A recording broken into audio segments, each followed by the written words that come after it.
Bonjour à tous. Ici nous allons travailler sur un site internet personnel sur lequel je mets mes cours de collège en particulier. Il s'agit d'un cours de physique-chimie, et ce cours de physique-chimie au collège, pour l'instant, j'ai travaillé avec mes élèves sur la matière. Alors voici un petit exemple en classe de 4e, dans lequel on a travaillé sur des équations chimiques d'une réaction.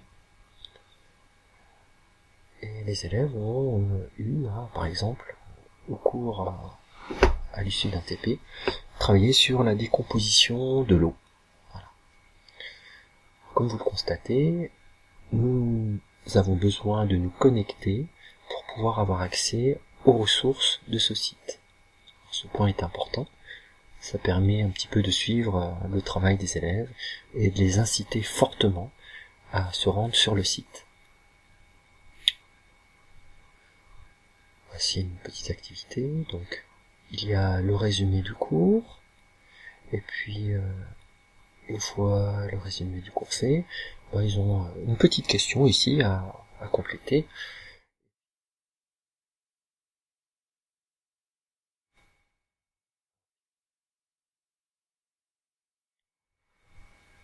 Donc on peut développer beaucoup d'outils comme ça. On se les connecte.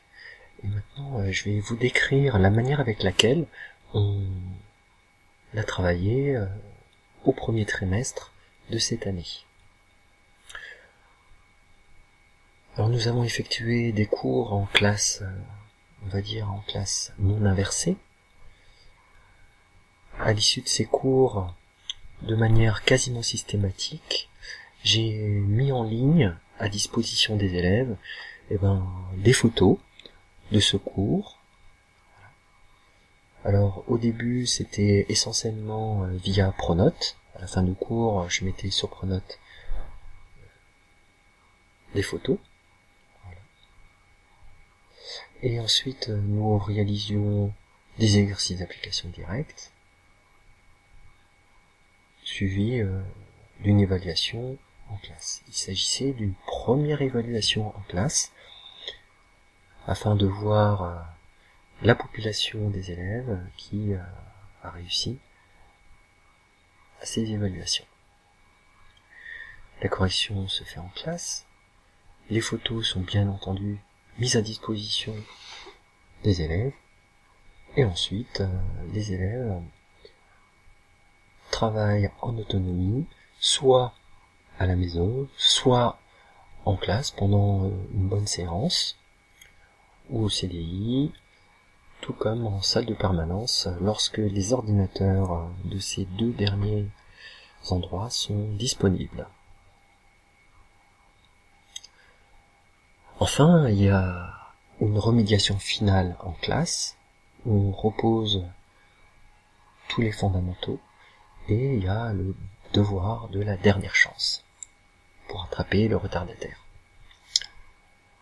Alors maintenant, la prise en main de l'outil informatique, l'objet ici c'est de tendre vers la classe inversée. Alors un petit état des lieux, au niveau de l'enseignant, il faut vraiment user de bienveillance et de patience. On doit mettre à disposition des élèves des outils attractifs, et puis on doit essayer de capter l'attention de la grande majorité de ces derniers. Alors comment ça s'obtient ? Déjà en réduisant tous les problèmes techniques.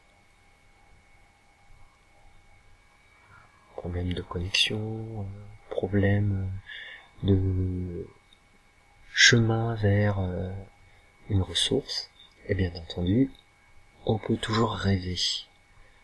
Alors, pourquoi on peut rêver ? Parce que l'imprévu arrive toujours là où on s'y attend le moins. Au niveau des élèves, ce que je leur demande, c'est de se connecter de manière systématique. C'est la raison pour laquelle on a fait des séances très régulièrement depuis un petit mois. Alors les outils informatiques utilisés sont essentiellement YouTube. Alors il y a des productions personnelles, mais aussi des ressources de différentes youtubeurs, comme on dit. Voilà. Vous voyez ici, j'ai lancé l'importation d'une vidéo. Ça prend beaucoup de temps, mais ça fonctionne pas trop mal. Et là, on va vous montrer une petite vidéo.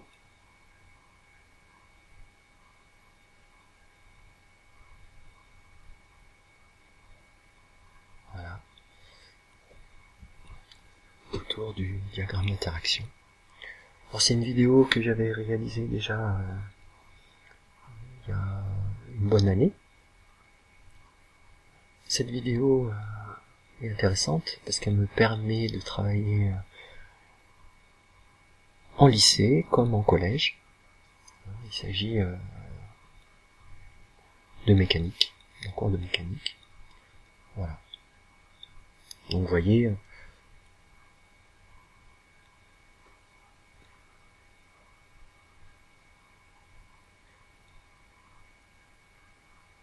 on peut vraiment réinvestir ce que l'on fait en classe, ensuite à la maison ou en salle informatique. Donc au premier trimestre, comme je l'ai dit, c'était YouTube, Pronote aussi, qui est un outil intéressant, dans lequel texte on peut mettre des liens vers Internet. Et puis ce deuxième trimestre, on a travaillé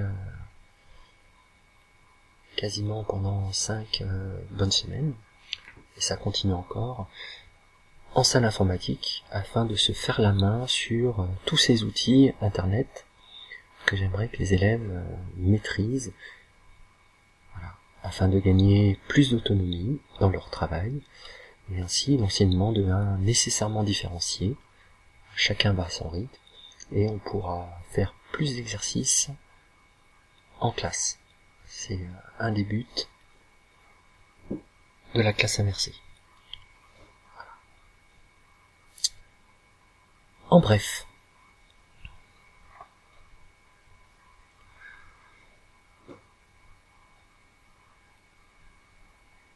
alors ici j'ai mis un titre un peu choc. L'arme ultime, c'est une arme ultime pour convaincre nos chers étudiants et nos chers apprenants. C'est aussi la carotte, hein, qui fait avancer les choses. On peut leur dire qu'ils ont le droit de faire une anti-sèche et de s'en servir en cours, pendant les évaluations. Ça m'est déjà arrivé de mettre le devoir en ligne une petite semaine avant qu'il y ait lieu. Alors là, vous pensez bien que les problèmes de connexion, on n'en entend plus trop parler. Et puis aussi, afin de leur montrer qu'on les a à l'œil, que c'est pas gratuit non plus ce que l'on fait, on leur dit que on a accès à leur temps de connexion, dans la mesure où les comptes sont personnalisés. On peut même avoir accès à l'adresse IP des personnes qui sont connectées. Alors des inconvénients et des risques pour les élèves, c'est d'oublier d'écrire et de rédiger à la main.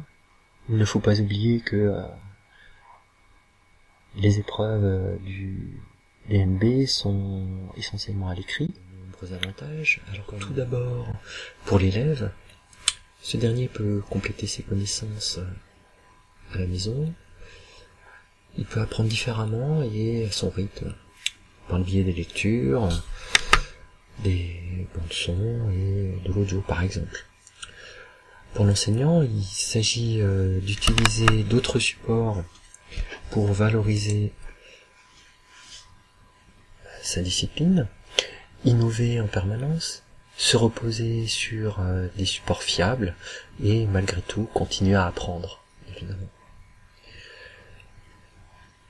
Alors les perspectives à venir, en ce qui me concerne, c'est évidemment de faire de la physique et de la chimie. L'outil informatique ne reste qu'un outil, il va sans dire. Et puis j'aimerais attaquer à regarder les compétences en classe inversée. C'est un domaine que je ne connais pas bien, donc on va s'y coller.